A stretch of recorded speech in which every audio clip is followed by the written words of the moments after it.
Right, let's take a look at part 1, chapter 2 of Oblomov by Ivan Goncharov. Of course, it makes sense to look at chapter 1 first if you haven't already. There's a video out for that, so go and watch that. This was a great chapter. It's very much like a play. We've got Oblomov in his room receiving 4 different visitors. And we get quite a lot of insight into Oblomov's character. So let's dive in and go through the chapter. So first caller is Volkov, or Volkov, not sure where the stress falls there. So he's come round, it's the 1st of May, which is interesting because we started reading the book on the 1st of May yesterday. And seemingly there are May Day celebrations taking place at Yekaterinov, which in English is Catherine's Palace, which is in Tsarskoye Selo, near Petersburg. In fact, I read a poem by Anna Akhmatova here on the channel called In Tsarskoye Selo, which is in English and in Russian, so I'll put a card up for that. You can go and watch that if you're interested. So he's been invited out, Oblomov is invited out by Volkov to go to these May Day celebrations, and naturally he's not into it, he doesn't want to go, so he's getting invited hither and thither to different places to go for lunch or dinner and then to the celebrations. And we get a little bit here where he says, "Good God, the boredom must be deadly." What do you mean boredom? The more the merrier. And he says, no, that's the very subject that's so boring, every possible subject. So this is in response to Volkov's telling him that there's going to be some great conversation to be had about all the subjects in the world at these dinners. And he's like, no, don't want to go, sounds boring. And then he says, no, but if we go to the Mizdrovs, you'll hear discussion on only one topic, the arts. To which he responds, endless talk about the same thing. What a bore, just a lot of pedants. Oblomov yawned.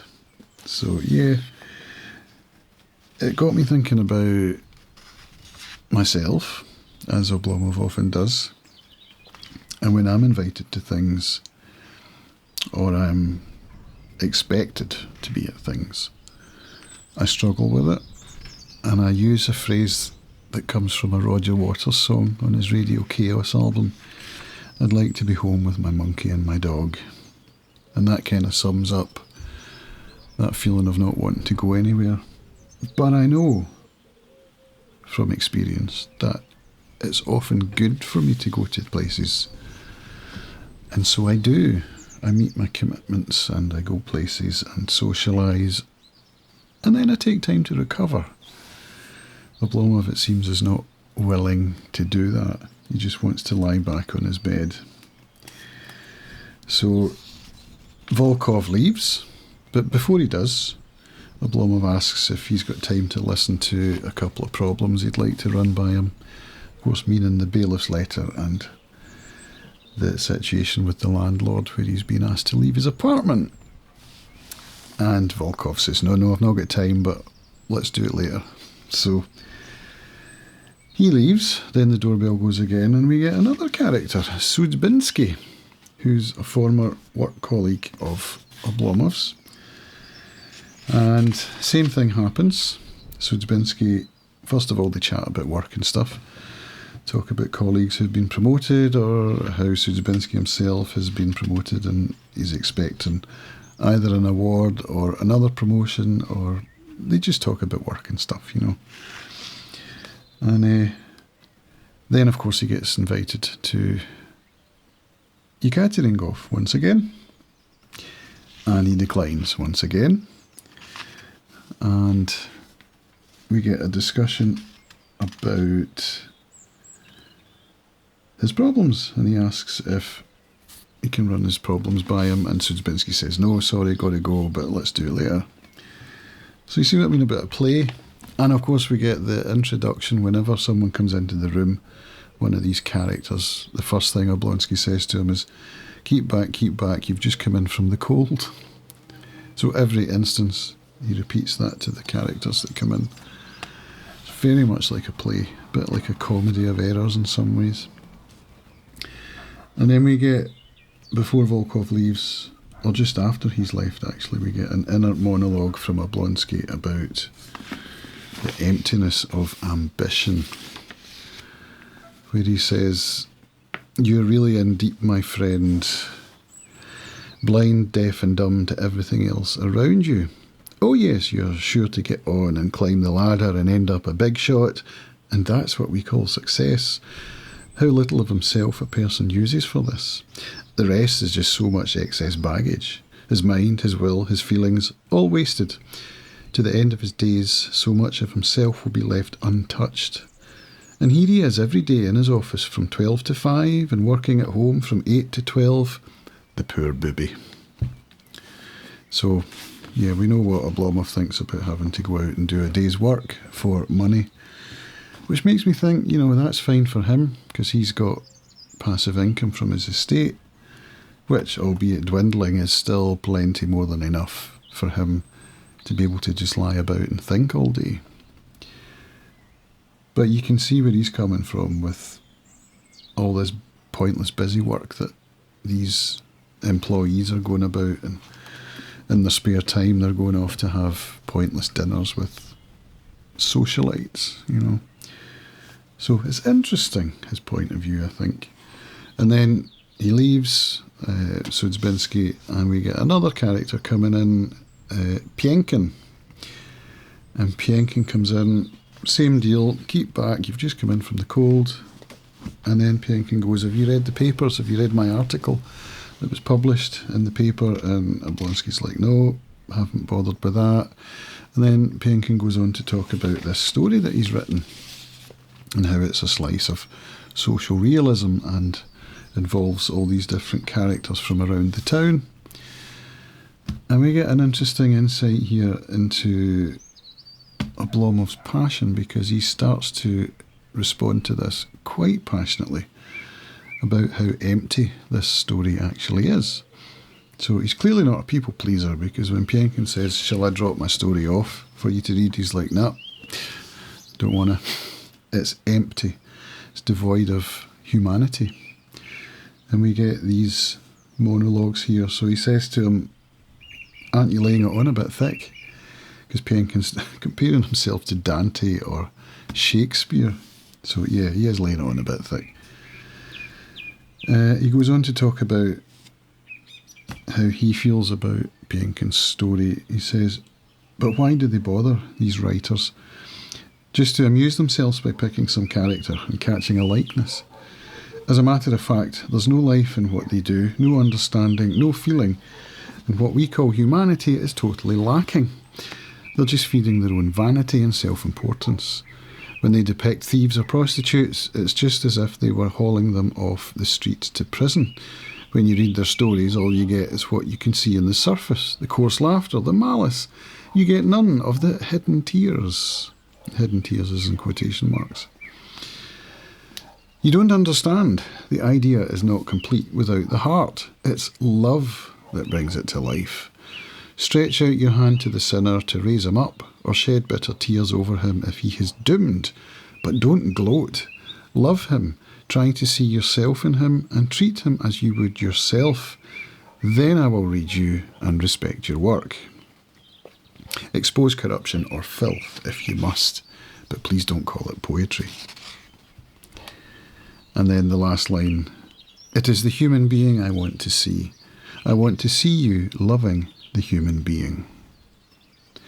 So that gives us a really good insight into Oblomov's worldview when it comes to art and humanity and love. And he sees these social climbers, these careerists, these so-called artists who write for the sake of themselves, for self-aggrandizement. He sees the emptiness in all that, but he doesn't see the emptiness in what he's doing. lying about, not engaging in society and spending his time thinking. So he sees value in that. So we'll come to that later. But I think the biggest part here to keep in mind as you go through the novel is the part that refers to love. He believes in love above all things, just like the guy in Moulin Rouge. So this character leaves, and of course Oblomov asks if he's got time to stay and listen to his woes. He hasn't. So off he goes, and then Oblomov thinks, oh God, poor guy, he's going to have to spend the night writing. He's a journalist, this guy, and he's got to write up a review of the May-Day gathering. And he wanted Oblomov's help to do that. So Oblomov's like, what? Spend the night writing? Poor guy. Tomorrow writing, the day after more writing, come the holidays, come summer, still writing. When does he ever stop and rest? The poor wretch. So then the door goes again, and we get the fourth character coming into the room. This one's interesting because we get 2 pages of description about a character who's described as being nondescript. A character whose name no one seems to know. We know that he's called Ivan, but we don't know his patronymic. We don't know his surname. Several suggestions are made, and Oblomov ends up referring to him as Alexeyev. Then the narrator picks up on that and also calls him Alexeyev. And we get another invitation to Petergov, to the May-Day gathering. And this time, Oblomov is able to offload his woes, which he does, to this nondescript character. And we end up hearing, or when Oblomov reads out the letter that he got from his bailiff, about his estate and how it's falling into disrepair, how the harvest was poor, there's been a drought, and consequently his income is going to be around 2,000 less than it was the year before. He can't remember how much it was the year before because he doesn't keep track of that stuff in his head. So he asks his guest, and his guest is like, yeah, was it 6,000, 7,000, something like that. So we know he's got plenty enough to be supporting himself, but some of his peasants have also ran away. Then he sent other peasants to go and bring them back, and then they disappeared. So the police have been involved in trying to get the peasants to come back. And yeah, things aren't well at the estate, which in fact I don't think we've had named yet in the story, but it's Oblomovka, the name of his estate. So yeah, this character listens to his woes, doesn't really make any suggestions about what he might do, and they decide they're going to have to ask Stoltz when he comes by. So this is the first mention we've had of Stoltz. This is an interesting character we'll learn a lot more about. He says, if only Stoltz would hurry up and come. He wrote to say that he'd be here soon, but God knows where he's fooling around. He would know what to do. So that's where we leave it, with the doorbell ringing once again, and Zachar jumping up to go and answer the door.